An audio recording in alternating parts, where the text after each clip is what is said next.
सरकारी स्वस्त धान्य दुकानदारांची बनवेगिरी अनेकांना पोटाचा चिमटा घेण्यास भाग पाडत आहे. सरकार धान्य देत असले तरी ते सामान्य ग्राहकांपर्यंत पोहोचताना कधी कमी होते हे दुकानदारांनाच माहीत. यावर सरकारने डिजिटल यंत्र आणले तरी गरिबांच्या पोटावर लाथा मारण्याचा प्रकार सुरूच आहे. हा प्रकार कधी थांबेल असा प्रश्न ग्राहक विचारत आहे. राज्यात सार्वजनिक वितरण व्यवस्थेअंतर्गत विविध योजनेखाली शिधापत्रिकाधारकांना अन्नधान्यांचा पुरवठा केला जातो. अन्नधान्य वाटप करताना राज्यात 3 गटात वर्गवारी करण्यात आली आहे.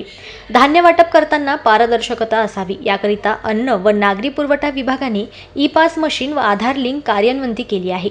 मात्र त्यातही शक्कल लढवीत चक्क मृत व्यक्तींच्या नावाने धान्याची उचल करणे, शिधापत्रिकाधारकांना कमी धान्य वाटप करणे, काटा मारणे, धान्य व्यापाऱ्यांना विक्री करणे, ई-पास मशीनची लिंक नसणे, आधार कार्ड अपडेट नसणे, पुरवठा विभागातून ऑनलाईन करणे आदींसह नाना कटकटीचा सामना नागरिकांना करावा लागतो आहे.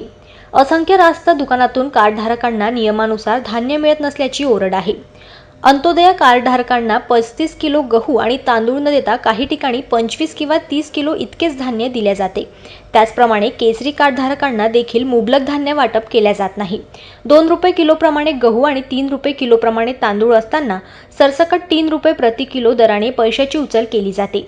दुकानदार याबाबतचे बिल देखील देत नाही. मालाचे दर फलक एकाही दुकानात लागल्याचे दिसून येत नाही. गोदामातून वखराची मोहर लावून धान्य स्वस्त धान्य दुकानात येत असते. मात्र धान्याची 50 किलोची पोती 46 ते 48 किलो भरत असल्याने ती घट आम्ही काढावी कशी असा प्रश्न स्वस्त धान्य दुकानदार उपस्थित करत आहे. जनमत लाईव्ह न्यूजसाठी अकोलामधनं संजय उमक यांची रिपोर्ट.